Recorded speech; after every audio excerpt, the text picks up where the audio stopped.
श्वेता, बड़ी तस्वीर जो इस वक्त हम देख रहे हैं, आप भी लगता है कहीं के लिए निकली हैं, क्या कुछ समझ में आ रहा है? कीव की घेराबंदी और इसी के साथ पूरे यूक्रेन में जो इस वक्त रूस की रणनीति है। जी अंजना, जिस तरह से यहाँ पर पूरी परिस्थितियां हैं वो हम आपको दिखाने का प्रयास यहाँ पर करेंगे, लेकिन सबसे बड़ी चीज तो ये हो जाती है कि देखिए, जैसे मैं यहाँ पर पहुंची हूँ तो गौरव सावंत यहाँ पर काफी दिनों से मौजूद हैं। युद्ध छिड़ने से पहले से गौरव यहाँ पर आ गए थे, तो अभी यही एक जरिया है जिसके साथ आप जा सकते हैं।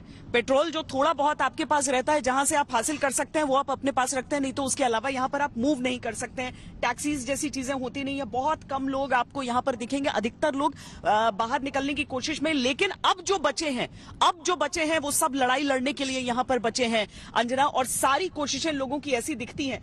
ये पूरा आप कीव का वो इलाका समझिए जो अभी कीव में प्रवेश का वो बचा हुआ इलाका है जहां पर रूसी फौजें पहुंच नहीं पाई हैं। उनकी पैठ उस प्रकार यहां पर हो नहीं पाई है, क्योंकि घेराबंदी अगर हम देखते हैं तो उसमें अगर एक भी दिशा बची रहती है तो वो बड़ा मुश्किल हो जाता है। गौरव भी आपकी आवाज सुन सकते हैं, तो आपको जब भी गौरव से सवाल पूछना हो आप उनसे पूछ लीजिएगा। हम एक साथ इस समय उस जगह पर जा रहे हैं जहां पर ये हमले हो रहे हैं अंजना, क्योंकि जो जमीन की स्थिति की बात हमने की थी ना, कि कुछ चीजें होती हैं जो रिपोर्ट्स में आ जाती हैं, लेकिन आप अपनी आंखों के सामने जब उन चीजों को देखते हैं कि क्या वाकई वहां पर डिस्ट्रक्शन हुआ है, क्या वाकई वहां पर मिसाइलें दागी गई हैं। जैसे लवीव में हमने देखा था कि जो भले ही शुरुआती दौर में आक्रमण की बात आई थी, लेकिन वैसे कोई निशान वहां पर थे नहीं। तो बहुत सारी चीजें बताई जाती हैं, लेकिन क्या जमीन पर वो हो रही है नहीं हो रही है, उसके लिए ग्राउंड जीरो पर जाकर वो देखना आवश्यक हो जाता है। तो कीव की जिस घेराबंदी की हम बात कर रहे हैं उसमें रूस, भले ही शुरुआती दिनों से ऐसा लगा कि शायद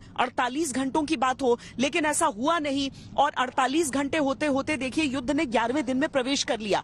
और अब इस समय की जो स्थिति बता रही है वो ये कि यूक्रेन की ओर से भी टक्कर है। हालांकि रूस जैसी सेना को कितने दिनों तक टक्कर, भले ही अमेरिका की तरफ से अपने दिए हुए हथियारों की एक तरह से प्रचार के लिए बहुत ये कह दिया जाता है कि इनका बहुत ज्यादा प्रभाव हो रहा है, पर जमीन पर वो प्रभाव तो तभी पता चलेगा जब सैन्य तरीके से उसका अंजाम दिखेगा। बर्फबारी बहुत तेज हो गई है अंजना, अगर आप पता नहीं लाइट और कैमरे के उस फर्क से आप देख पाएंगे कि नहीं, बहुत तेज बर्फबारी यहाँ पर शुरू हो गई है। बर्फ के बहुत मोटे फाहे यहां पर इस समय गिर रहे हैं। लेकिन यूक्रेन की जनता जो आम दिनों में इस बात से शायद विचलित होती कि अब शायद अपना फ्रंट यार्ड साफ करना पड़े, उसे अभी इस बात की चिंता है कि रूस की सेना यहां से कैसे वापस जाएगी, उनकी जिंदगी कैसे सामान्य होगी।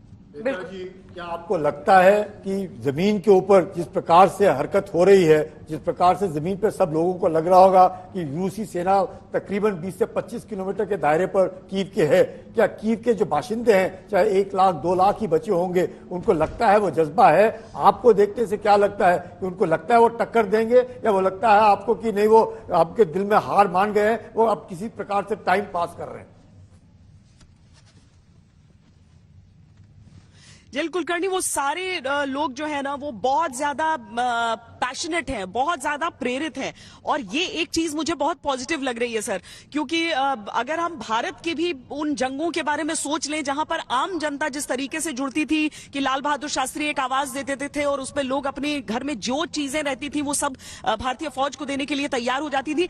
आमतौर पर यूक्रेन में आप बेहतर जानते हैं कि इस तरह की परिस्थिति नहीं रहती है, और वो किसी एक व्यक्ति के लिए ऐसा नहीं कर रहे हैं, किसी नेतृत्व के लिए नहीं कर रहे हैं, बल्कि अपनी जमीन के लिए कर रहे हैं। हम मातृभूमि कहते हैं, लेकिन वो भी अपनी मातृभूमि को उसी इज्जत, उसी सम्मान और उसी लगन, उसी लगाव के साथ इस समय देख रहे हैं। और हर एक यूक्रेनी सर मुझे ऐसा ही दिख रहा है जो अपना सब कुछ दांव पर लगाने के लिए इस समय तैयार बैठा है, जो सब कुछ अपना झोंक कर भी, अपने प्राण त्याग कर, जो कि आमतौर पर इन इलाकों में आपको उस तरीके से नहीं नजर आएगा।